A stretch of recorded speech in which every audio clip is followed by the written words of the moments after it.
Hey everybody, welcome to another Stoneface Reactions. I'm Theta, this is Lessons, back for another episode of SDF Macross. First off though, we have two comments here. First from Ushia from Macross Zero, Blue in Desperate Battle.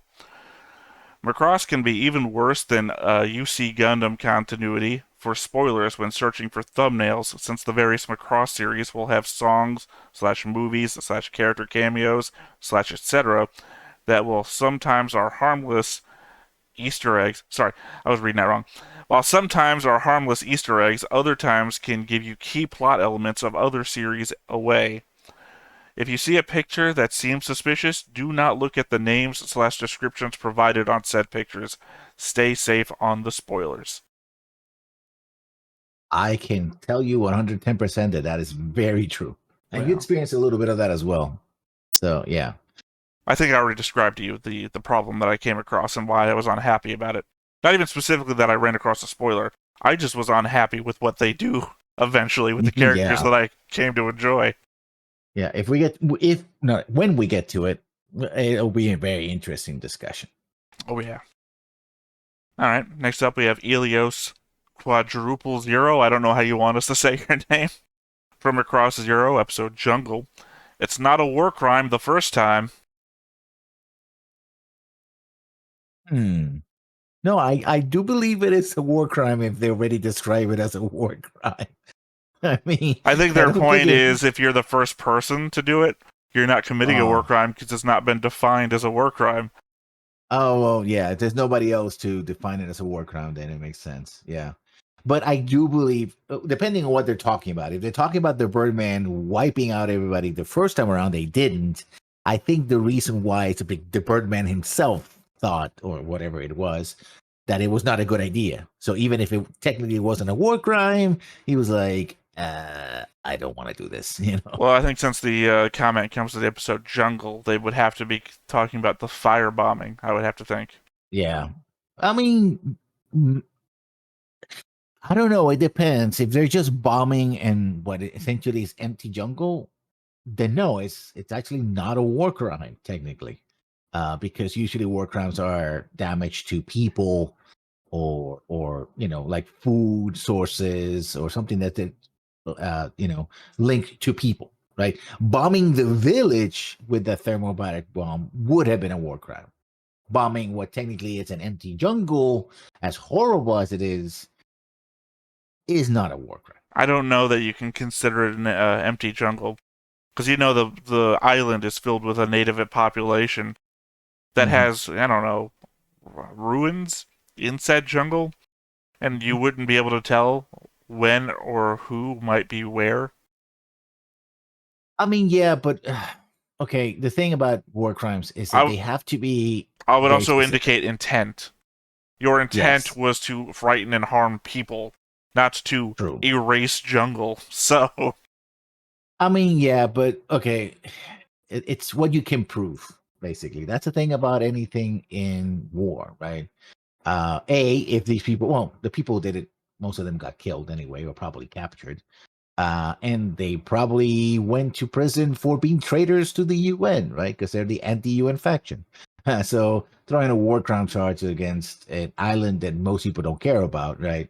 It's I don't see a prosecutor going like, yeah, those people in that faraway place, sure, well, we care about also, them. arguably, the World Court is tied to the UN, which the Hmm. people who were firebombing are not tied to. So, Hmm. it's hard to come down with like a tribunal or something when it's literally half of the world versus the other half of the world. But also, arguably, those people are dead. I'm pretty sure. Yeah, Pretty sure Birdman killed most people on the scene. yeah. All right. Well, those are our comments. Before we go into my thoughts on last episode, do you have anything you want to go over for episode 5? Was it Lin Min May? Yeah. I mean, I'm gonna just say this out loud. The romance in Macross to me, and we're gonna see how it plays out, or what it plays as a romance, was always felt like the weakest part of the series. Right? Love is important. It's one of the themes of the series, right? But to me, look back then and even now, it kind of falls more in a soap opera style. Like you can see that sort of the relationship that they had in those in episodes. Like, oh yeah, no, I like him because he's a boy, and she's cute because she's a girl, and teasing them. But the comments that Lin May is very flighty and stuff like that.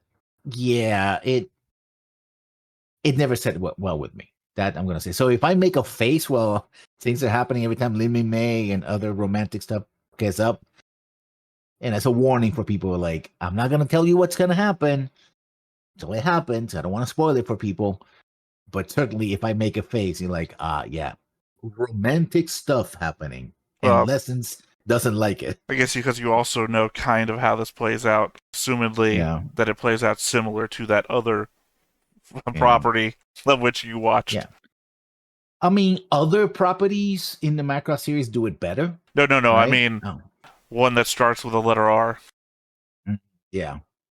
That's one part they actually stick to. They stick to what it was pretty closely. So yeah, Well, I'm going to be comparing it to Shin and Sarah, so mm, it's not yeah. really the same for me.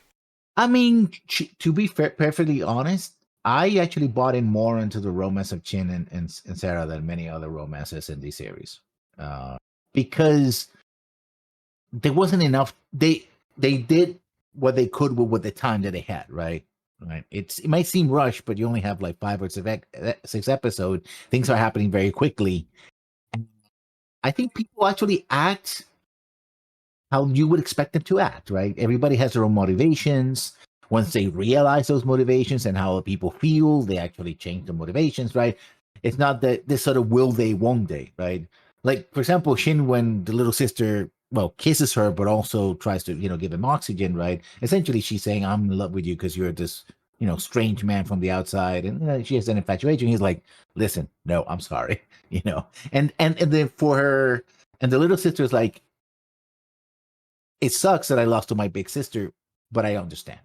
Well, it was And she kind of lets like her go. last play too, because Yeah. she acknowledges that her big sister has a thing for him as well. Yeah. She's like, "Well, I better shoot my shot here," and Yeah. that's when she gives up. She recognizes.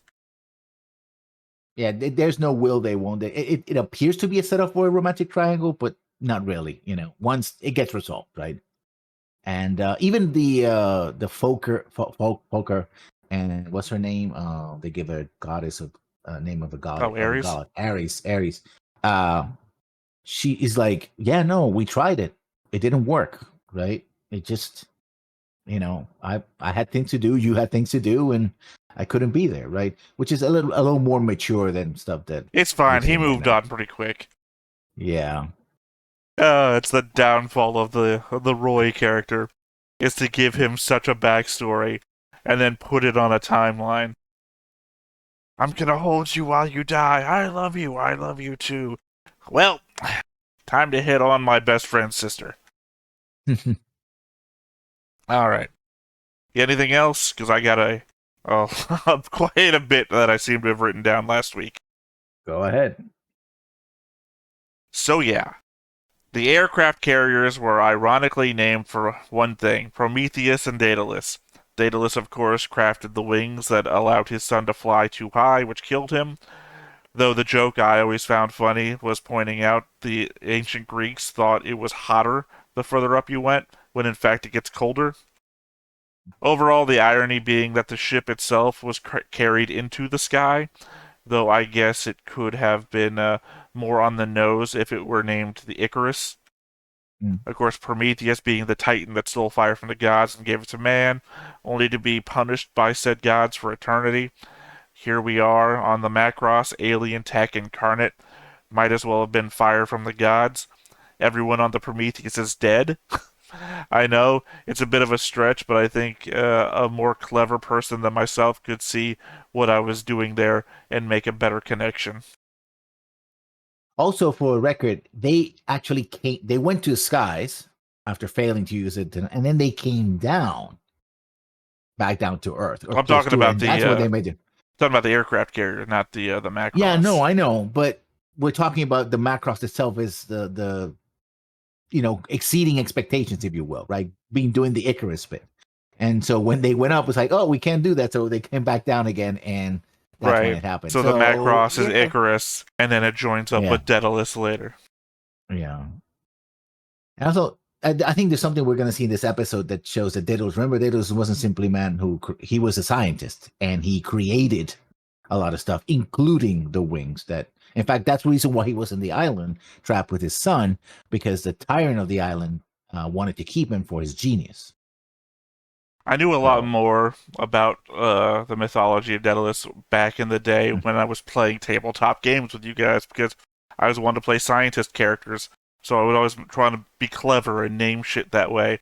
In which case I would do like research and shit. But my memory does not work for that long. So mm, that's why even though I wrote this stuff a week ago, you'll see me my eyes trailing ahead real quick, trying to what's the inflection I should use here? Because I've already forgotten my own thoughts. yeah.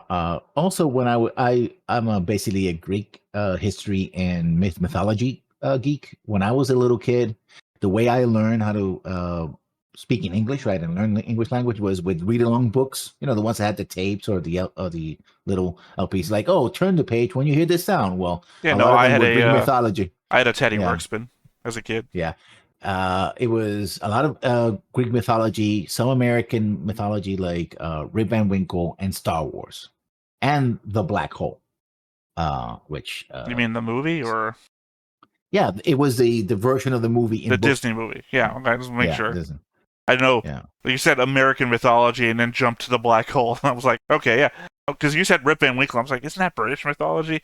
And then you went the black hole. I'm like, you're jumping too fast. oh, Rip Van Winkle is American mythology, early American mythology. The black hole is a Disney movie, their version of Star Wars or close to it, which is not as bad as people think it is, but it is not as great as it could have been. I mainly remember it for the I know most people remember it for the big giant evil robot, but there's the Hmm. two good robots, and I Yeah. believe their models get reused in a movie, and I can't now remember the name of it. Where like all of Earth's plant life is put into like biodomes in space, and Yeah, I know the movie you're they talking say about. Yeah. destroy them all, and this one guy's like, no, I'm not going to destroy them. We're going to send them off into deep space, and he dies, and the two robots are left to manage the plant life in this like biodome spaceship thing. Yeah.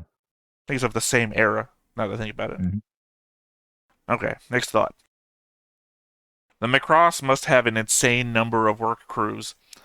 They not only have to seal oxygen leaks across the entire ship, yes, I'm still harping on that, before everyone asphyxiates, fuse two aircraft carriers the ship wasn't designed to fuse with to the frame of the Macross, gather all the supplies floating around in space, assumedly also scoop up a frozen chunk of ocean to bring on board, and figure out where to store that, on top of also figuring out a way to dock the blocky as hell Macross to the bunker entrance, which all seem to be pushed into jagged and sloped mountainsides to bring 50,000 civilians on board.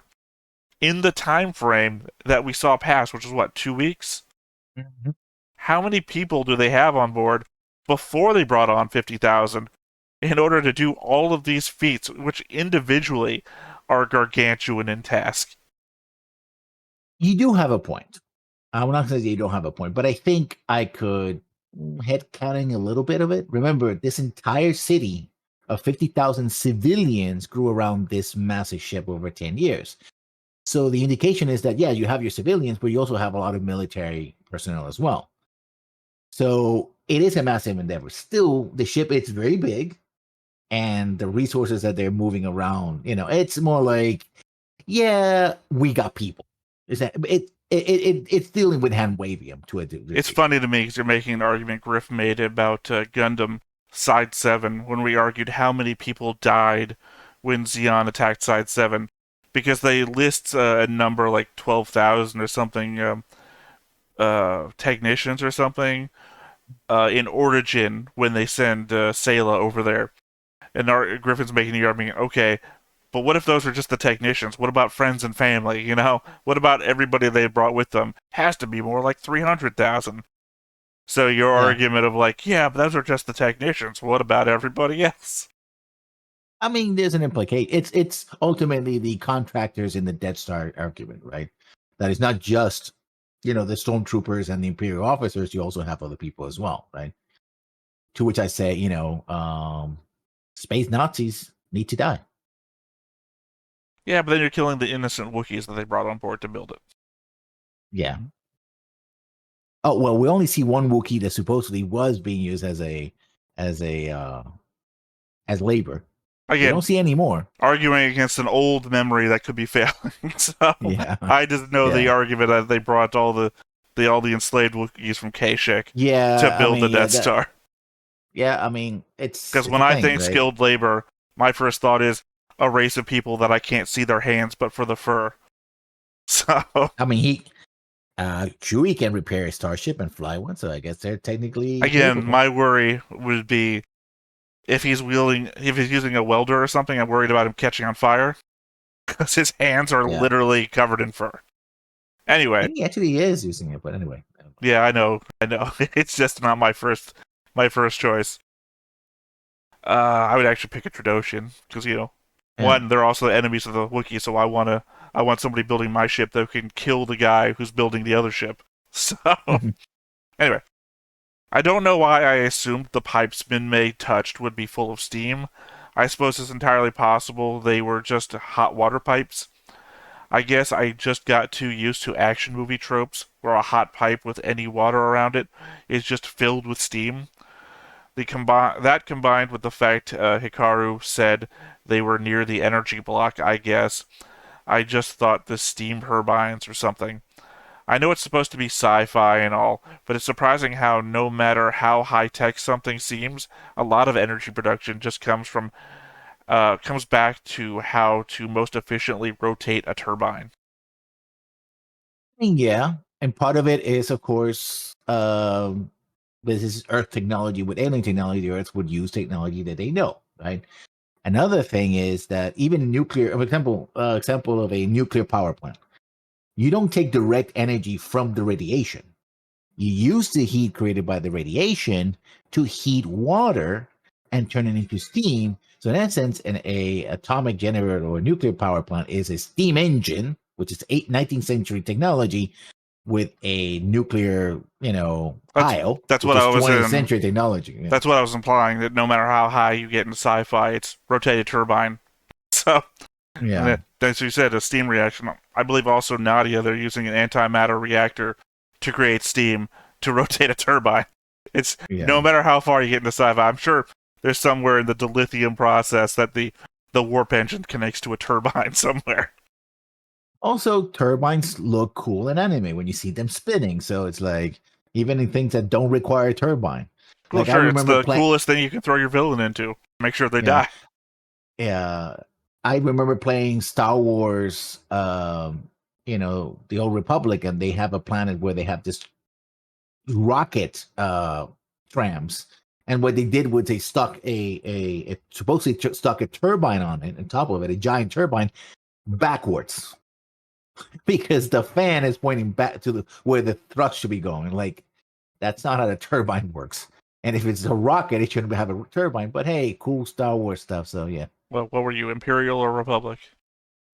I think either way, you always take the tram at some I don't know what point. planet you're on. I played Imperial, but I only Uh, stopped at the end of beta because I basically got as yeah, high as you could in beta, and I played everything, so I didn't play the regular game. no, I play. I think that's where Han Solo planets come from. And I forgot where he comes from, but that's his planet. Corellia? Corellia. Yeah, you have to go to Corellia, and regardless whether you're Imperial I or don't remember going to Corellia. Alliant. Yeah, I think I went to Hoth as the last place I played. yeah, it's a Corellia. Yeah. All right. Let's see. Roy is a sassy fuck, calling the bridge to have people look for Hikaru, only for Captain Global to tell him the concern should be to focus on the 50,000 refugees. And Roy just shouts back at him that of course 50,000 people are more important than one, and hangs up on the captain in an obvious slams the phone down noise. I mean, I guess this isn't Battlestar Galactica. What's Global going to do to his best pilot for just mouthing off? Yeah, I mean, it's one of those moments of it's supposed to show that Fokker cares about his friend, right? He hasn't forgotten about him. but it also is designed to say why they didn't do a rescue party to search for him. Because they do. You were asking earlier, how do you deal with all these people and things? Well, something's got to fall through the cracks, and an amateur pilot and some girl, teenage girl somewhere, who nobody knows it's for their family, they got missed. I guess more poignantly also is that Fokker is the only person on screen who's making a call. Her aunt and uncle aren't calling for her well-being. So, I mean, could they even reach the captain? Right? I don't know. Maybe they should lean on one of those fantastic work crews that they've got working. Apparently they can pull Yeah. miracles out their ass. Alright. I suppose as a counter-argument to my flippancy about the coffee, one could read into it as given the fact that they aren't announcing the passage of time until Hikaru starts marking it down, that the bridge crew could be working around the clock without break, and unfortunately for the narrative, the only time we cut to them is on those breaks. That the intended message is meant to be, look how exhausted they are, kept on their feet only by coffee and duty. It's I just the think fact that's that we only cut away from them, or cut away to them, to see them taking a break, means that the only context I could see while watching, especially knowing the monumental task the work crews are up to at the same time. I mean, at the end, very end of that scene, where they're like, "Oh, we're gonna drink coffee," like, nope, we gotta stop the coffee break because we got more work to do. Right? I think that was for me the implication. Well, you That gotta they, remember the next scene that we see them drinking coffee, they're in the mess hall. yeah, So we only cut back to them for the coffee breaks. yeah. Because even as you said, at the end of that scene is, oh, gotta go back to work. And that's when we cut away back to Hikaru and Minmay. We don't see them working. We just see the Mhm. coffee break.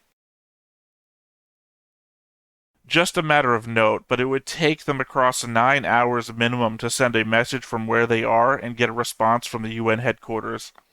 Assuming they are as close to Earth as possible inside Pluto's orbit. Since we have no idea where in Pluto's orbit they are, they could always be on the furthest edge of it from Earth, in which case communication times could be longer.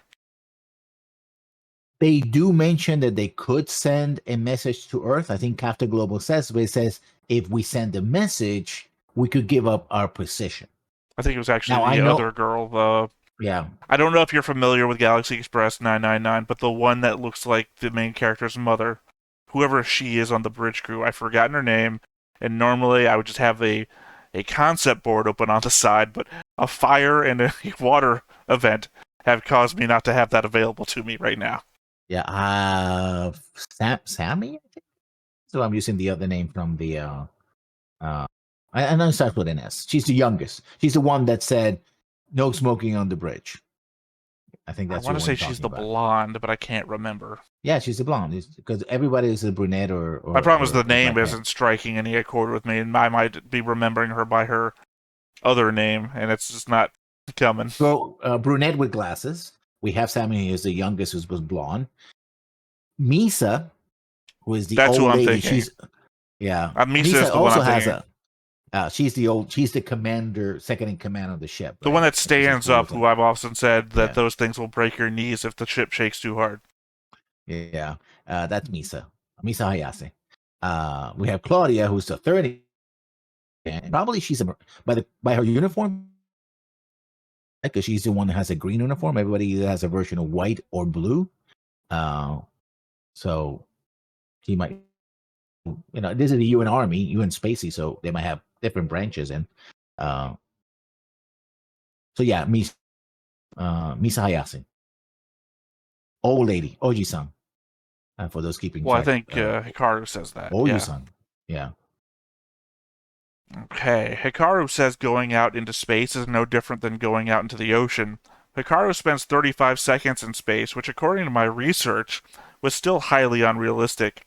It may surprise you, sarcasm, but Hikaru's, I don't know if I was meant to put sarcasm on that or what I just wrote, but Hikaru's flight suit would not protect him from rapidly cooling in the surrounding vacuum, which would lead to hypothermia in seconds.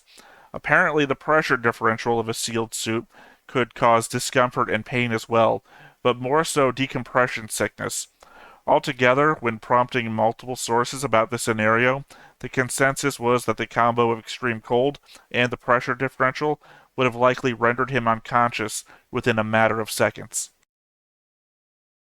Yes. One of the problems is that while people exaggerate when you are in vacuum that you explode, your organs, especially your bone structure, is a little stronger than that. You still need to keep pressure in your major organ, especially your stomach, because it will expand and cause internal bleeding and rupture. Right? I think they did that in For All Mankind, where they wrapped themselves essentially in like tape, to put enough pressure on their joints to be able to survive, because it was a basically a handmade suit.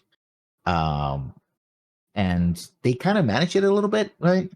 Also, The Expanse, they do something very similar, but the character that there's just suffers quite a bit of I only got to damage. the end of season 1 of Expanse. I think I got to the end of season 1. My favorite character died, and that's where I stopped. So Oh, you should definitely watch the rest of The I've Expanse heard because I've heard it's a really good show, and there was one thing I was watching it for was that alien ring. Apparently, is what I heard about, and I didn't get that far. I watched up till my favorite character died, and then I found the episode, or I don't know if I got to the episode with the nonstop acceleration. The guy who invented their mode of transport. I watched that, and then up till my favorite character dying, and then I was like, you know what, I'm set. I've got a lot of shows to watch. yeah. But yeah, no, I believe most. I think probably the best example of being exposed to space that I can remember is, funnily Mhm. enough, from Event Horizon, because it's basically all the cells of your body like expanding outwards due to the Mhm. pressure differential. This is why you start bleeding from the eyes, and you're supposed to like exhale all of your oxygen in your lungs because your lungs are going to start expanding too. So nobody really dies like immediately in Event Horizon. They just go fucking blind forever and go unconscious like fucking immediately.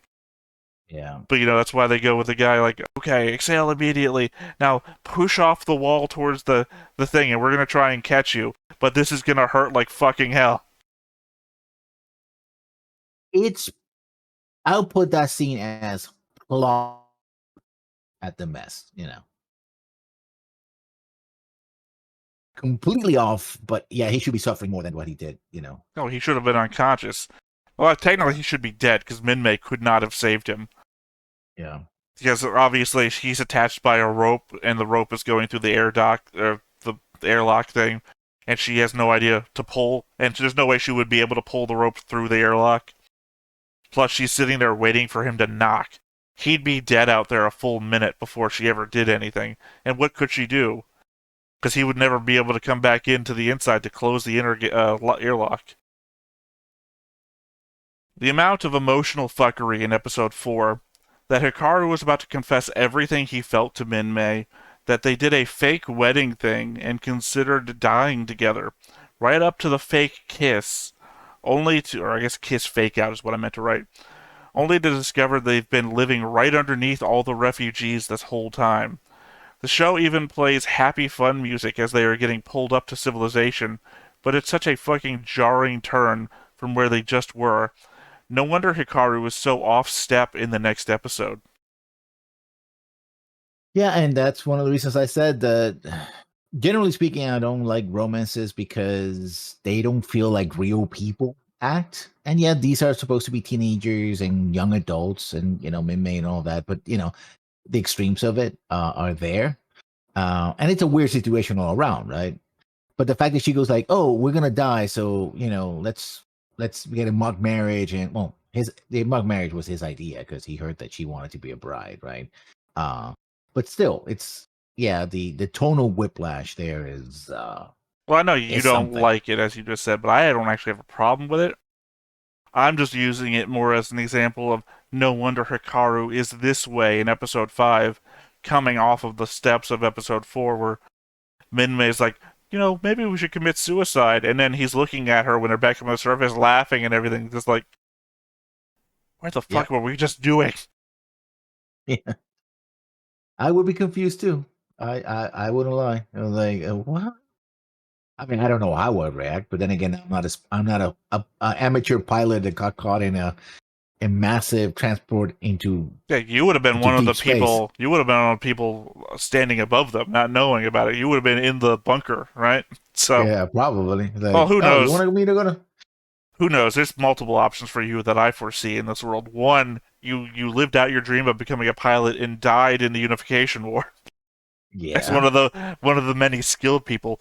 Two, you only lived out your dream to become a pilot near the end of the Unification War, thus surviving that and dying to the aliens' first attack as possibly one of the people on the Armid 1 or 2 that get completely annihilated, or one of the many Macross pilots. Assumedly, there's no other pilots in the world because we don't see them.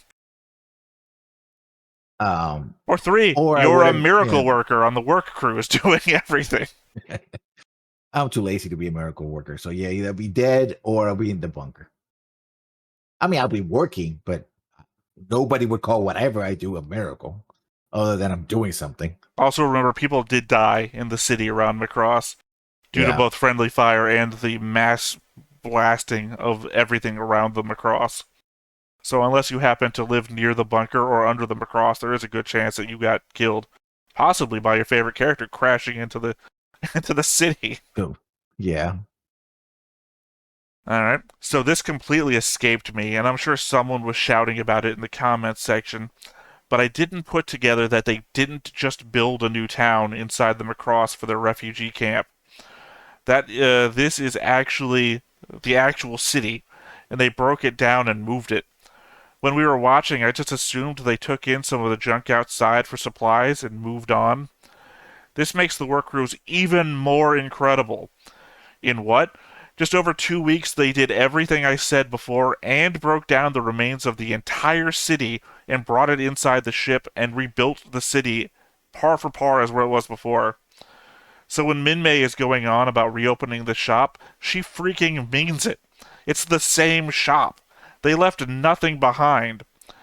I guess this also implies that all the destruction due to the transformation isn't going to be important, considering we saw how much damage the city suffered in the attacks, and they just seem to have repaired that and moved on and moved it into the Macross without much difficulty. I would expect they'd rearrange everything to accommodate for the ship's transformation, not crushing everything though. I mean, it's implied that the first transformation, like ship, they still lost things and people that got sucked out into space and stuff like that. So, yeah, and it was a traumatic event on nonetheless. That's why that was Captain Global was like, I'm not gonna do this and kill it and possibly kill more people and destroy their livelihood. And it's like, well, if we don't do it, the enemy probably will kill us. So might as well have to Look, do it. Also, when you you can't have not do a giant transformation ship I would sequence. argue Come on. otherwise, and I think I may have written something to the argument otherwise down somewhere. I'm just saying, with a miracle crew of work crew that you've got on here, who literally put everything back together and literally the layout of the city, down to possibly hanging pictures in the buildings. I don't think you have to worry about anything. Literally, if you Yeah, don't get killed by getting sucked out into space, you're gonna get your house back. It's gonna be fine. hopefully. Something else to keep in mind, stuff that we know, but I know I didn't really think of before. There are all survivors. These are all survivors in the Unification War. If they seem a bit more okay with the harsh things going on around them, it's likely due to the fact that they've been through a lot in the last few years already and have their own coping techniques for dealing with it. Yeah, I mean, what we saw of the Unification War and the flashbacks from Chin, I mean, his family gets killed. And I mean, this is a world where a giant alien spaceship crashes into and actually destroyed cities along the way because we see buildings being torn to pieces when the ship is passing. So that ecological disaster and completely rearranges an island, which probably had tsunamis and earthquakes to go with it, right? Then you have a global war, which is implied to be very much like a Gulf War One, but really more like the invasion of Iraq with terrorism and even weapons of mass destruction. So yeah, the world in the last 10 years or so has gone through a lot of shit. I think I You meant know, when I wrote that, because again, this is me reinterpreting what I wrote because I have no idea what the fuck I meant when I wrote it. your constant calling Minmay flighty and everything, is I think that a lot of people have a lot of coping mechanisms for dealing with literally the last 3 years. Yeah. Although I think I mean, she's what, 15, 16? So I guess she would already have developed coping mechanisms as well. But I don't know how much she personally was exposed to that. I think the older people, her aunt and uncles, the mayor, the soldiers, etc. Yeah, but she probably lived most of her life in Macross City, like 5, 10 No, years actually, remember maybe. she So comes from China. She has a comment about the fact that she lived in some province I can't remember the name of, and I'm not gonna throw a guess out there because that's gonna come out as not. It might come out sounding racist if I just try to pronounce a Chinese province off the top of my head. So she names a Chinese province that she used to live in, and now she came from to live with her aunt and uncle for a time. I don't remember why, but it's yeah. specifically where her recording contract comes from and why she Mm. can't just like reapply. Oh yeah. So yeah, odds are she's not been with Macross City for all that long, But the idea of it is that we already covered the fact that they said they were sending like old people and children off to the war. So I Mm. don't think, given her age and how close the Unification War was, that it's all that implausible that she could not have been suffered some part of it. I'm not Pretty saying that she much. was not saying she was a soldier or something at some point in the past. I'm just No, saying no. that she might have had some sort of experience with it. Yeah, it makes sense. As much as anything else. Let's see. I know I joked during the episode about the city basically being like sitting in Optimus Prime's cabin when he transforms, but that legitimately sounds like what the fold system location was on the ship. They cover that the Macross transforming is the only way to connect the circuits back together in order to be able to fire the main gun again. But if the fold system hadn't vanished, I don't know what's up my throat today. Well, of course they could have fired the main gun whenever and would never have had to transform. But at the same time, if they ever felt the need to transform, they'd have crushed the fold system in order to do so. Makes me feel like the whole transformation system wasn't actually designed to be used. No, I think they explained that the transformation system was the solution No, to no, be able to do. that's what I may have fucked up when I was saying. That's what I'm implying. That if the fold system was there, they could have fired the gun whenever they wanted. The fold system transporting its ass out of the way is the reason why they had to transform. But if they ever wanted to transform while the fold system, see, that's my throat breaking whenever I say that word. if they if they wanted to transform the ship for whatever reason while the fold system was there, they would have destroyed the fold system in order to do it. Yeah, Meaning, if you ever wanted to transform and fold, you never could. And I'd have no idea why you would want to transform this thing in the first place without that need. I It, think you wouldn't. yeah, because it's not like a Gundam or even the Valkyries where they got like smaller hands that can do minute stuff. At what point are you gonna want the Macross to transform to like what take its two giant blocky hands and move an asteroid? What's the plan? No, What I don't think it what was ever meant to do that. That's what Yeah, I'm saying. It feels really shoehorned in that the Macross has to transform because if you had the fold system, you would destroy the fold system transforming. That's what the whole diagram is for. See this giant hole in the middle of the ship? That's where the fold system would be, and it connects these parts of the cables to this part, so it's going to fire our gun. So we need to fold the ship in order to connect those things together again. Yeah, but Doc, what if the fold system was still there? We would fucking destroy that thing. yeah, That's what I'm saying. It really feels shoehorned into the previous argument that you made a couple of comments back about yeah. you gotta transform. I don't know. This seems real dumb in hindsight. I mean, it's chicken and the egg. You wouldn't transform if you had the full system, but since you don't have the full system, you have to transform.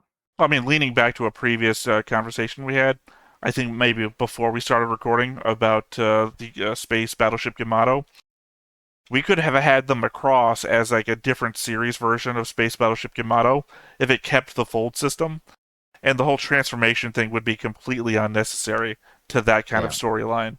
But for some reason, we decided humanoid robots are the way to go in this kind of market. They sell toys. We gotta Yeah. have a transforming thing. I mean, yeah, I think there's definitely that meta aspect of, a giant transformable ship is a cool thing. I think nobody had, well, yeah, I think some of the super robots had done something like that before. I remember at least one of them had a thing where the head became the robot and the body was like a dinosaur thing. I don't remember which name it was. So yeah, transforming up to a point had happened before, but not in robot scenarios. You had White Base and you had Yamato, which doesn't have robots, it has fighters, but you never had a transforming base super dreadnought kind of thing.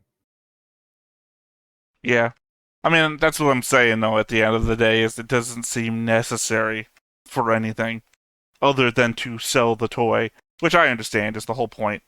That's why Gundams are like white and gold and all these bright colors that make no sense in universe because they did marketing tests and those colors sell more toys. Yeah, they were seen as heroic colors. Well, yeah, I think I've mentioned this before that Tamino, the guy who made Gundam, was upset at first seeing the colors because they went against his hard military sci-fi story that he wanted to tell. But eventually, he come to love it that these are colors of inspiration and everything. That you'd look at the Gundam, like the giant Gundam models standing in real life. I forget where they're located actually in Japan. Yokohama, I think, has one of them. Yeah, Yokohama in Yeah. the Gunpla factory from. Well, yeah, I Yeah, was thinking the Gundam base with the main yeah. one. They're sources of inspiration. You don't look at them and see weapons of mass destruction. You see a hero warrior kind of thing, fighting for safety. I guess. I don't remember his exact words because his exact words are way better than my shit memory. All right, next to last comment. I guess the implication of my clones is that they are all over the galaxy, which makes me think the whole protoculture thing isn't even the important part of the history argument. Makes it seem more like the whole Battlestar Galactica opening. Life here might have started somewhere out there. That we didn't have our evolution messed with. That we were just brought here from somewhere else and just developed into tribal cultures across the planet. Okay. What I'm going to say about that is A massive spoilers. spoiler. Should I take the That's it. headset off or you That's gonna? all. Okay. No, no, no, no. We're not doing that. There's If a this was the Jumpgate podcast, yes, but no. Just say spoilers. Oh, I'm just so used to like Griffin about to say something, and I'll just like rip the headset off real quick. Like you can No, tell no, the audience I don't want to hear it. no. That's it's fine. I think most of the audience, people who follow this, probably know what I'm talking about. So yeah. Jump Gate podcast. All right, and final thought: the will they, won't they did feel a bit more annoying come episode 5. It starts with the we're just friends conversation with the soldiers and Min May and all. Sorry, I didn't put commas in this. Apparently, I'm too good for punctuation. Conversation with the soldiers and Min May and all. There's no redos on a live reading of a conversation. And all I wanted was for Hiroko Hikaru. to say what? Hikaru. Yeah, sorry. I have so many names in my head. That You've don't seen worry the about it. list of Yeah. shows that I'm reacting to, and I've already indicated how shit my memory is. Yeah. That I'm, Just yeah, just do that every time, and maybe I'll pick it up at one point. Was for Hikaru to have that conversation with her. And when he finally says something, it's 10 seconds away from transformation. To be fair, though, your boy was being a little shit when he finally did say anything. I mean, what the fuck, man? He says, maybe I'd be happier if the city was blasted into space. He basically tells the girl he likes that he preferred everyone died if she wasn't with him, without telling her the I want to be with you part. Yeah, I mean, again, it's the thing where there's young love. Although he's supposed to be an adult, I think he's supposed to be 18, and she's supposed to be 16. So it's like, he's clearly out of his depth. Like when he was talking with Foker, he's like, "How do you talk to a girl you don't know what it's like?" And he just laughed it off, like, "Dude, don't worry about it. He Just comes go." off as like one of those, I'm gonna say TikTokers. Have you ever seen the videos of the guys who stalk girls, and then the cops Ugh. come out and they're like, she doesn't want it, and he's like, some girls have a kink like that. There's guys on the internet who record themselves thinking they're 100% right, and that the girls want them, and them running away, or their dads threatening them because they say you're harassing my daughter, and they still feel like they're so in the right that they can make a video of it and come across as the good guy. Mm. That's what your boy sounds like. I'd rather Yeah, this I whole know. fucking city dies than, you know. I'm not saying he's right. I'm just trying to explain the context of where he's coming from, right? He comes as a big bratty, right? Like, oh well, I guess if I don't get what I want, I think that's his part where he's also going through the roller coaster of emotions, right? Because also when he hears what's happening, instead of asking her right out, "Hey, what's going on?" He just runs away. He's like, "Oh, the soldiers were like my girl that I like." He just runs away, and Foker has to chase him down. It's like, "Oh, here you are," you know. Yeah, that's why I said instead of saying the thing we want him to say. But even with the whole I wish the city would die instead of this, he doesn't even include the part of because I want to be with you. He just, I wish everyone would die. you know? Yeah, And then flat pause. That's it. but to his mild credit, when things start going down, he actually does help Min May, tries to save her, and then says, "You know what? Okay, fine. I'll join the military." Yeah, because that's the great move, right? It's Yeah, his move is likened to a girl who says, "Well, he'll have to stay with me if I get pregnant." You know, yeah, still kind not of a like that. great move. Yeah, that's why I use the word mild. It's not great, and I hope they mature over time. Spoilers. Right. All right, that's the end of my thoughts. Do you have any final wrap up? I think you covered most of it. Uh, I don't want to sound like I'm defending Hikaru too much, even though I do consider him to be my boy, my character that I identify with when I was younger. You could tell I was very young Well, at the just time just too. just just a quick coverage. There's a difference between not liking somebody early, and if they do develop over time, defending them knowing where they're going to wind up. So you don't want to be the person who's shitting on someone the whole time, even though you recognize that they become a better person at some point. Yeah, I mean, it's you have to recognize that, and also I think part of my real problem is that it seems very much contrived, right? We can't have them get together. We're not having that story right away. We got to have that conflict in which he's pining for her, and she's considering that he's a cute boy. Maybe she'll stick around, but she really just wants a friend in a difficult situation, right? I think that's the thing that he doesn't understand. That Min Mei, for all her flightiness that I accused her of, what she really wants is somebody near her age that can understand hang out with, right? She's gone through a traumatic situation. They've been put together. It's it's the nice guy situation in a way. Not almost by a hairbreadth, he's playing the nice guy role without even identifying it, right? Right? He did it because he wanted to do it. He felt that he had to do it. But in a way, he kind of feels like he's owed a little bit. And it's like, dude, no, you're not. You just no, no, no, It's not no, painting a no. pretty picture. Yeah, and she's like, just as my friend, right? And so it's like, oh, we should get ahead of this, but not. And I feel it's kind of contrived as well. The only excuse I would give is that they're both young and they don't know any better. But still, you know, I'm disappointed at Foker for not identify what's going on. It's like, listen, dude, chill, just chill. Fulger is staring at asses this whole time. Yeah, Like, literally, he redirects cameras on military grade equipment to the point that Hikaru can see it happening on his own screen. So, I don't think yeah. Roy has the emotional maturity to do anything about any of this. He should have it, but he doesn't. You know, he was Considering what happened in Zero. he was also Yeah, part of the circus, mind you, while studying anthropology. Apparently, yeah. that double, major in college. All right. Well, I say we go ahead and get into it.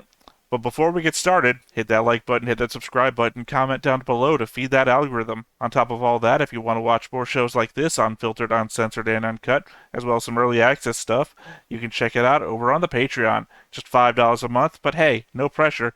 It's all to support the channel, just a little bit extra.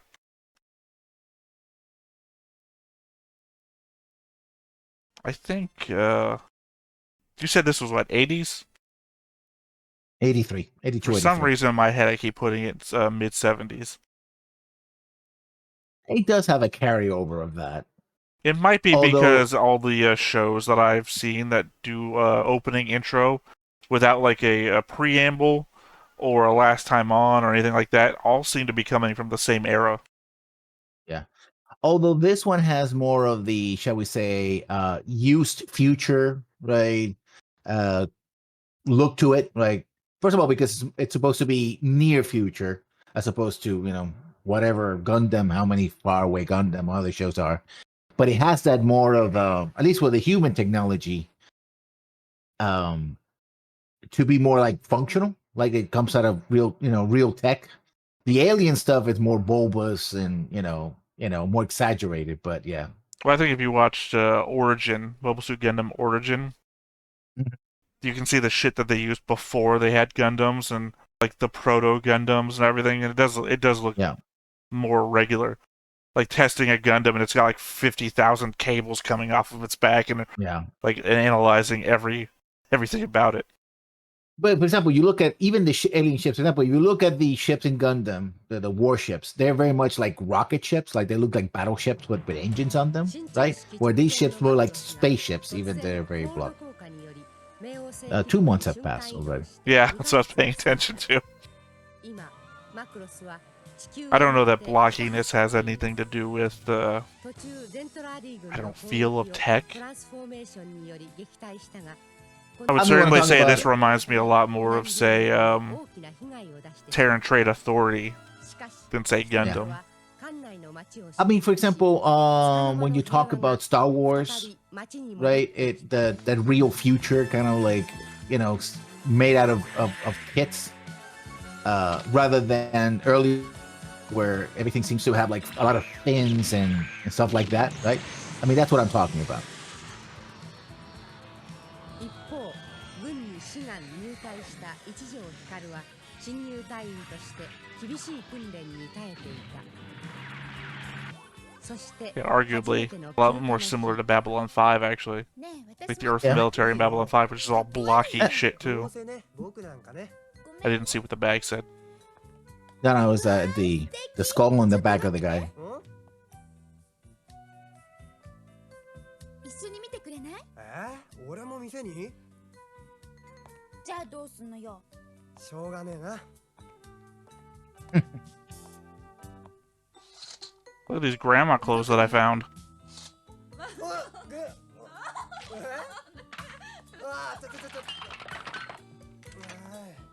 いらっしゃいませ。いらっしゃいました。ランジェリーコーナーはどちらでしょうか？はい、こちらにございます。 Yeah, I did just rewatch the version of Galaxy Express 999 that I watched as a kid. And she so looks like the mother to me. Which I guess is a massive spoiler that I keep saying out loud. またどうぞよろしくお願いいたします。どう？何やってんの？とっても似合う What と do you 思うよ。 mean, what am I doing? I clearly dropped everything and I'm picking it up. これかね、異常なエネルギー This looks safe. はい艦長、見たこともない現象です。ここは以前フォールドシステムのあったところだな。何か関係があるのか？ああ、おそらくフォールドシステムが消滅した時の影響で時空連続体に歪みを生じているものと思われます。で、各機関への支障は？ I'm taking it that his eyes are like that when he's squinting, and that he's just fucking squinting all the time. 艦長、このエネルギーの性質を利用すればバリアとして Otherwise, 使 he's え an るのではない alien. かと思われますが、そんな性質があるのか？はい。よし、すぐ開発を進めてくれたまえ。はい。 That's a big fleet. Yeah, Those old little grid points are there, there's enough of them that they have the same number of stars in the sky. which is a good thing to show scale because in most sci-fi they put all the ships, clumped together. Exactly, my dude. That's what I said. 重力制御が不調となる様子で極端に速度が鈍くなり It would also completely destroy their fold system. もうよい元の映像に戻してくれあの星はこの星系の第5惑星です奴らこの第5惑星に紛れ込もうというのでしょうあり得るなあのリング内で ECM をかけられますと所在ポイントを探知できなくなりますあまりにも当然の策と言えるないかがいたしましょう奴らの思い通りにさせてやれ第5惑星に誘い込めばかえって袋のネズミと Seems to me you have a big enough fleet that you could never lose them. I mean, space is big. Sure, but you have literally enough ships to blot out the stars, so... 1ヶ月ぶりのご無沙汰です No, it's been 2 months, actually. God damn it, Kirko. Get with the narrator on this one. いや厳しい訓練受けとんねやろお座りなさいよおばさんたちも光は見せ物じゃないのよ繁盛してるみたいですね大したことないださあ熱いうちに食べるな光るここにいたかまもなく出撃命令が出るぞ宿舎に戻れ俺もう出撃ですかそうよ今命令が出た新入隊員の中で5人が正式に実戦部隊配属だお前もその一人だおめでとう俺 I'm gonna notice every time everyone's eyes go weird. それじゃあ皆さん Yeah. また I mean, not specifically that time. Her eyes are always weirdly big. 雑居部屋から個室になるへただし個室になったからなおさらのこと不謹慎な行動は慎むようにいいな先輩とは違いますよあ Oh. なんだ早瀬注意を知ってるのか They actually chastised me on the radio before. この人ミスターランジェリー何どうしたの Oh, we're not even remembering him from the first time. 嘘おかしいさあなたの後輩で優秀な新入隊員ってこの人ですかその通り一条光です私は早瀬美沙一条光どっかで聞いたことのある名前ね You called me an old lady over the radio. これがその民間人ですか道理で何も知らないわけねなんですこのおばさん Yep. Yeah. 早瀬注意も光から見ればただのおばさんか Oba-san. あの時 Yeah. の民間人ねあん時のおばさんうわ失礼しましたこれからは Yeah, she's a superior officer, idiot. 気をつけろよはい今後ともよろしくお願いするわ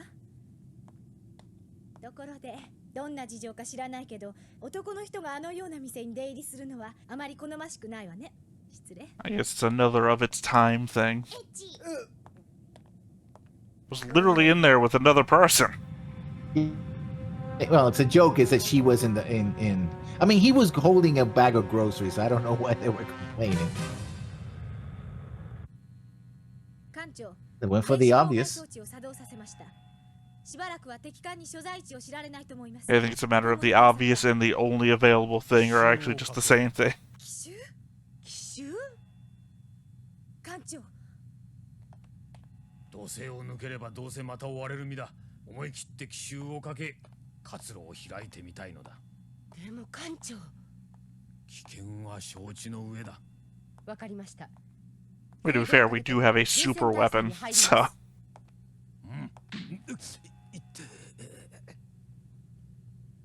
Oh, you can laugh, he's an idiot. 明日我々は敵艦が土星リングに入り次第直ちに奇襲をかけることになった今さら私は何も言えんただ君たちのパイロット魂を見せてほしいそれだけだ会っておきたい者がいたら今夜のうちに別れを惜しんでこい以上だ All the serious faces, and then there's Hikaru. Well, to be fair, he did look serious there, or at least disgruntled.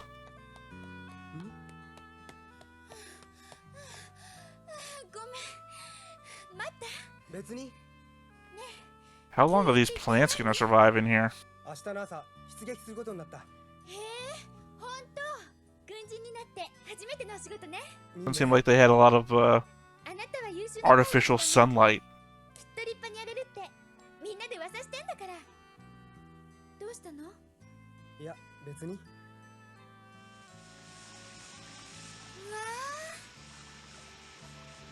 ー。ねえ、ヒカル。 All the miracle workers you were talking about. 女の子みたいだ。うんだ。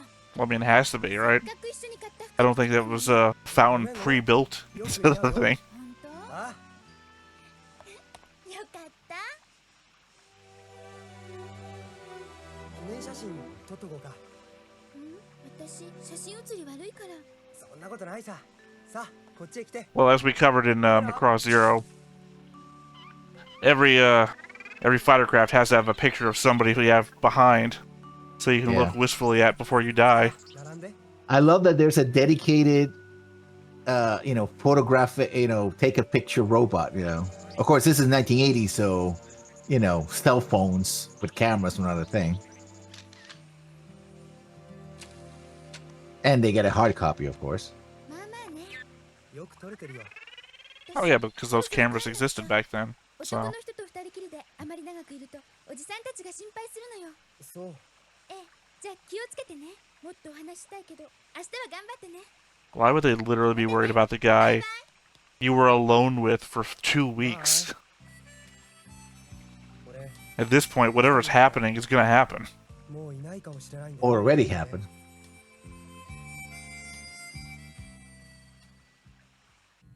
Can't wait to zoom back in on this picture 1,000 times. おお、そうか。しかしマクロス全体を追うエネルギー容量をどうしてもいられません。そうか。マクロスは確かに大きすぎる。限界があるか。艦長、苦肉の策です。ご覧ください。敵の攻撃に備えてこのようにバリアを張ります。万一敵が弱点を襲ってきた時には。 Well, we have mini shields. なるほど。 Yeah. この操作はバリアシステム班が I just think it's funny, these tiny little dots. We can move them whenever we're getting attacked. よくやってくれた。せこい It's better than nothing. Only barely. Lessons, only barely. どうぞ。やっぱりまだ起きていたか。先輩。明日は早いんだぞ。でも、興奮するのはわかるがな。羊の数でも数えて早く寝ろ。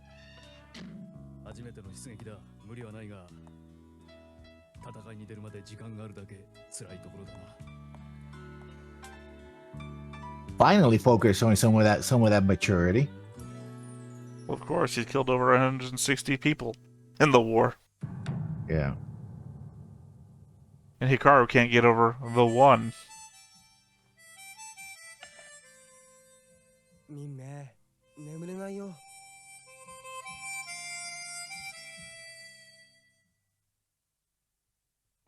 I guess they don't have communications built into the city yet. バルキリー隊に次ぐ奇襲作戦は What do you mean communications? Like telephones and stuff? Yeah. 各部隊を7班に編成し、境界の中で待機せよ。 I mean, why wouldn't he be able to, like, call Minmay if he was, like, that worried? I think that more like they wouldn't be allowed to call anybody ちょっと。 because they're supposed to be ready for the mission, right? まあ一晩ぐらい眠らなくても死にやせんよ。 Actually, it might kill you. バルキリー隊、各隊は空母プロメテウス艦内で人員全国確認を急げ。 Interesting that they have to go through the city in order to get to their stations. I guess they have to go to the Prometheus launch. So you mean, like, the barracks is barracks is on one side of the city, but their launch points to the other side of the city? Yeah. Well, look, the miracle workers can only do so much. Yeah. バルキリー、バルキリー、光大隊23番機、一条光、発進します。了解。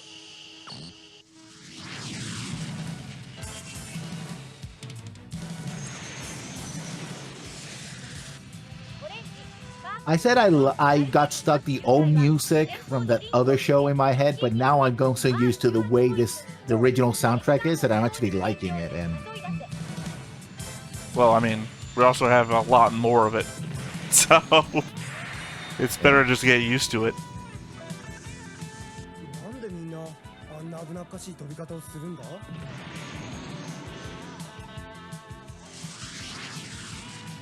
光23番機、なんて飛び方するの？あなたミーティングで何聞いてたの？そんな派手な飛び方じゃ敵に見つけてくれって言わんなさいじゃないの。ここはアクロバット会場じゃないの。 Yeah, also, you don't have any kind of 危 formation. なっかしい飛び方してるから俺。黙って指示に従いなさい。わかりましたよ。上官に向かってその態度は何？周りを見なさい。横着してるのはあなただけよ。 I mean, don't look too far around you. You might run into something. 思ったより難しいもんだよこりゃ。 No shit, Sherlock. これより惑星の影のゾーンに突入する。氷に気をつけろ。景気に気を You mean the moon's shadow 手 zone? のゾーンってあれか。 Yeah.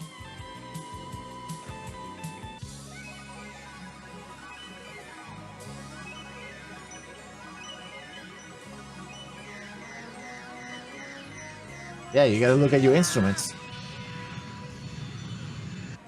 Nah, it's fine. He's used to bombing womp rats with his T-16 back home. そんなこと言われても何も見えないんだもの。さっきの勢いはどうしたの？自分たちだけ安全なところにいるおばさんなんかになんで指示されなくちゃなんないんだ？作戦前だっていうのに上官の悪口は慎んでもらいたいものよね。いいんです。 Your boy's a brat lessons. He is. 早瀬君、バルキリー隊が所定の位置に着くまでどのくらいだ？あと5分ほどの予定です。よし、敵艦がリングに侵入した直後に手法を撃つ。発射態勢に移ってくれ。了解。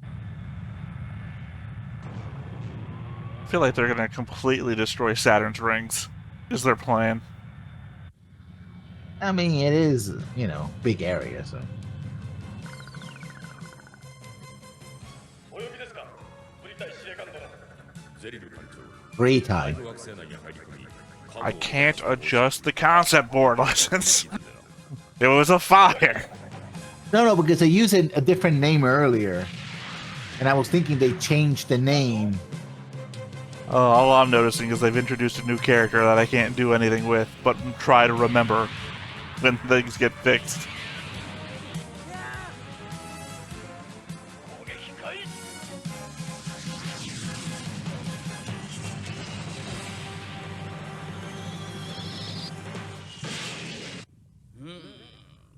微弱な戦力で攻撃を仕掛けてくるとは、奴らあまりにも戦闘を知らなさすぎます。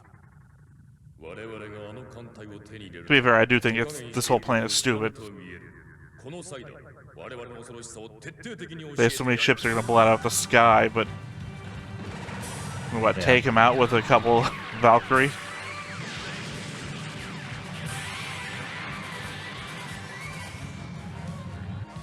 敵艦主砲右エリアに接近中。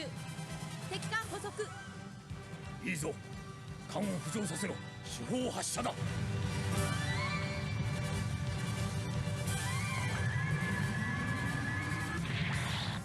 敵艦です。主砲発射 I mean, します。 also, whatever the Macross is using for ECM has to be fucking insane 手法が発射でき for ま as す。 big as it ピ is. ンポイントバリアシステムを接続した際に何かしらの支障を起 Oh こした模様 boy. です。なんてことだ。ミサイル接近。ピンポイントバリア展開。 Those seem like lasers to me. There's the missiles. Distance is a weird thing to your eyes, I guess. Also, the worst way to control where the thing would be. Trackballs Trackball, suck.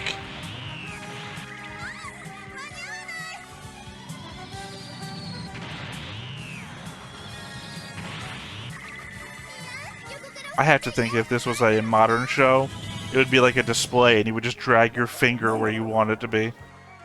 そう細かにしろって。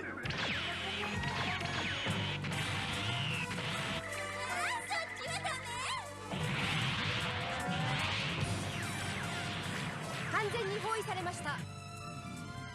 艦長、バルキリーグリーンブラウン中隊全滅。ローズ中隊もかなりの打撃を被っています。頼りはスカル隊のみか。 Well, you've already indicated that the Valkyries are basically going to be like shuttlecraft on the Voyager. 先輩、なぜマクロスは手法を打たないんですか？もはやこれまでか。艦長、ピンポイントバリアのエネルギーをダイダロスの艦首に集中することは可能でしょうか？できると思うが。やってください。私に考えがあります。よろしい、任せよう。キムにシャミー、デストロイドをダイダロスの艦首に大急ぎで集めて。はい。クローデ What's gonna ram them with a マクロスを shield? 敵艦に突撃させて。わかった。We're about to see. Are we slowly working up to the Macross having a shield and a sword somehow? Probably not, but If we could form all of the shields in some sort of, like, I don't know, thin barrier coming out of the end of all the ships.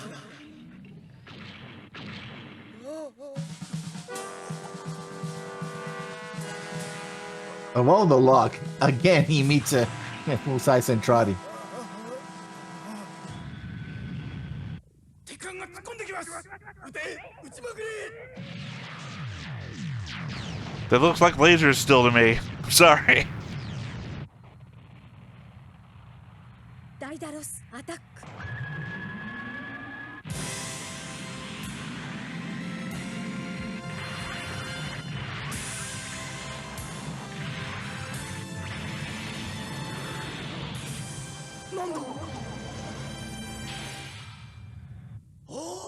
Surprise! Okay, I guess that's pretty funny. Not so much to them, of course.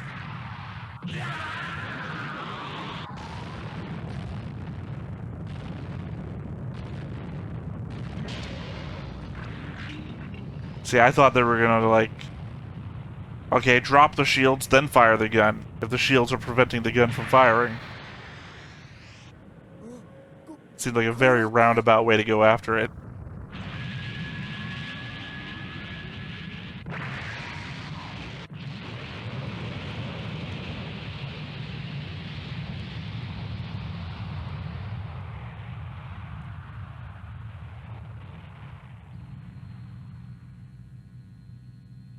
I'm pretty sure the person who had the idea is also slack-jawed. Yeah. Well, she didn't know it was gonna work.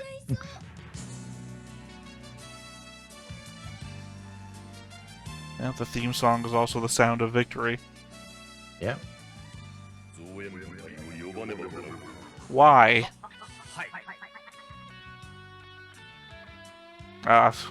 Seems like he had a seizure there at the very end. 敵の戦闘ポッド軍は瞬く間に掃討されてしまった。もちろんフォッカーをはじめヒカルたちが活躍したことは言うまでもない。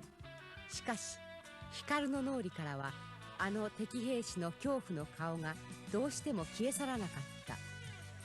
あの時ヒカルは生身の人間に対してどうしても銃の引き金を引けなかったのだ。 Add Hikaru to the list of protagonists on the show that I've watched so far that just get PTSD immediately. 戦いでは平然と引き金を引ける自分。ヒカルは心の片隅が徐々にではあるが乾いてきているのを感じていた。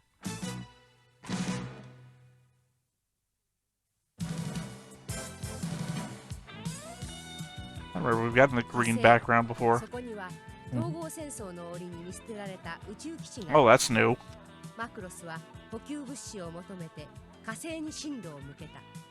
そしてそこはミサの淡い思いを込めた地でもあった。次回超時空要塞マクロスバイバイマリス。 So the Unification War was fought across space, too. Yeah. That's new. They didn't mention that in Zero.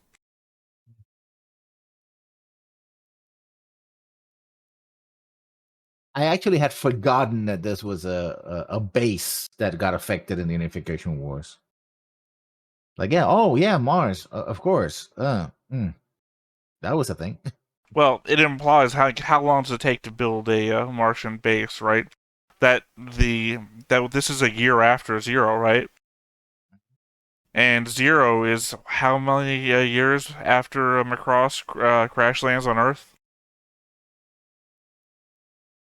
You remember? To 1999 to 2009, a decade. Yeah, Well, 2009 was 2009 when Zero was. 2008. So it was the year before. Okay, so it's gonna take more than 10 years to build a Martian base, and I don't think they're building it in the midst of the Unification War. It probably started getting built before then, which means that we were already on Mars when Macross crash landed on Earth, which conceivably should mean that we had a lot of like shit watching space. You know, like the same way that like if you watch like Rendezvous with Ranma, that we could pinpoint Ranma coming at us from the edge of the solar system, or how many observation telescopes we have watching for like a planet Asteroid. killer asteroid. Yeah, Mhm. that people should have seen Macross coming. Is my point. I mean, would they have known that it was a spaceship until it crash landed? I don't think it matters. I'm leaning back on past sci-fi examples like Ranma, right? That they didn't know Ranma was a spaceship until they like docked up with it, but they saw it coming. It was worthy of Yeah, but note. I mean, I'm sure they would have detected it. I don't know if it said that it was undetectable. You know, I thought your argument you were going to make is that it folded in or something. no, I think it did, but I don't know if it folded close to the planet. In fact, in the original sequence, you see them folding in and then streaking into the planet, but I don't know how close that was. Well, that would be the argument against not seeing it coming. But still, Yeah. it's funny that we were in space, like building a base on Mars already. And typically that would preclude already having a base on the moon. So, I mean, in normal sci-fi, you go moon base, then Martian base. I think the implication of Mars base. I mean, it doesn't take more than 10 years to build a base, depending on what the base is for, right? The size and everything. Well, I mean, yeah, Talk like I about said, city, it all yeah. depends. I just think in the scope of things, it's more likely that the base gets built before the unification wars than after it. Like, Yeah. how do you expense out the cost of building a Mars base when you're fighting a war that you might be possibly losing? Or maybe you want to test all this new fangled space technology that you have, and you want to say, can I reuse it for this? Yeah, but then you have to make sure that your enemy is in space, right? If the UN is funding this Martian base, and the anti-UN doesn't give a fuck about space, then you don't have a space war. But you know that aliens can come from space. So maybe you want to have an early warning system. I don't know. It's more headcanon than actual, I don't know. information For at this me, point. it's about figuring out the motivations of people, and if you can fit in your theory about the motivations of people into this what you're calling headcanon, and it fits, Yeah. and it also aligns with what you're seeing in the show, then you can guess everything anybody's ever going to do because you've already established that you understand why and what they're doing. But yeah, I think a episode. moon base would have been more sense than a Mars base. But I think also, again, it's very much plot driven where they need to have something happen in Mars. And well, Mars base. Oh no, I'm saying typically in space exploration, you build a moon base first because it's easier to send missions anywhere else in the solar system from a position that doesn't require first escaping Earth's Yeah. gravity, and then from there you build other places in the solar system, say like Mars, for example.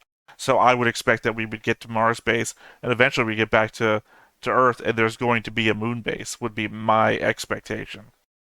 Yeah, pretty much. Any other thoughts about this episode, though?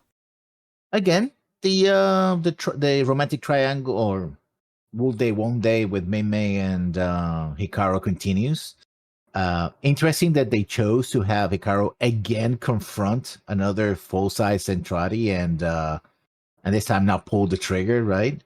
And that he survived basically because of the Daedalus attack, right? That otherwise, this guy could have clubbed him to or something, take out his gun and hit him, right? But both of them were shocked, like, What is a giant robot here? What is this giant alien? Wait a minute. I'm in their ship. Of course, it's giant aliens in the ship, right? And again, we have the comparison of what the aliens think is going on versus what the humans think is going on.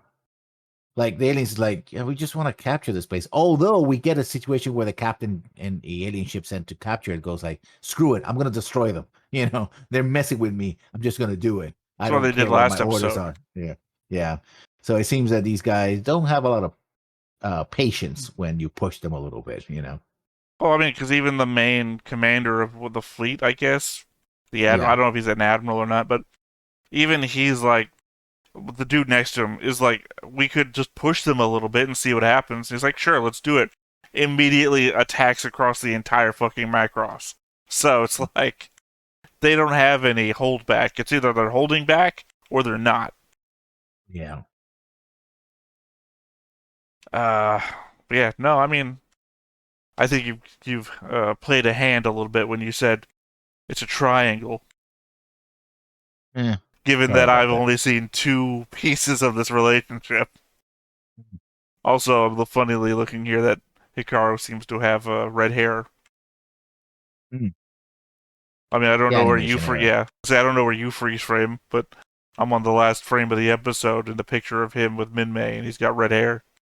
Unless Minmay doesn't wind up with Hikaru, because you said it's a triangle. And then Minmay winds up with some redheaded dude we haven't seen yet. Spoilers. That's my defense for everything, folks. Spoilers. Spoilers, or Robotech did change something. That too. But the less we talk about that, the better. Alright, we got anything else? That's about it for me. Okay. Well, this has been it for Stoneface Reactions. I'm Theta, this is Lessons, and we will catch you next time. Bye-bye. Hey everybody, thanks for watching another Stoneface Reactions. If you have an idea of another video we could go ahead and watch, go ahead and put it in the comments down below and we'll add it to the wheel. Be sure to like, comment, and subscribe, and let us know what you thought about this video and what parts you liked. And until then, we'll see you next time. Is this too goofy?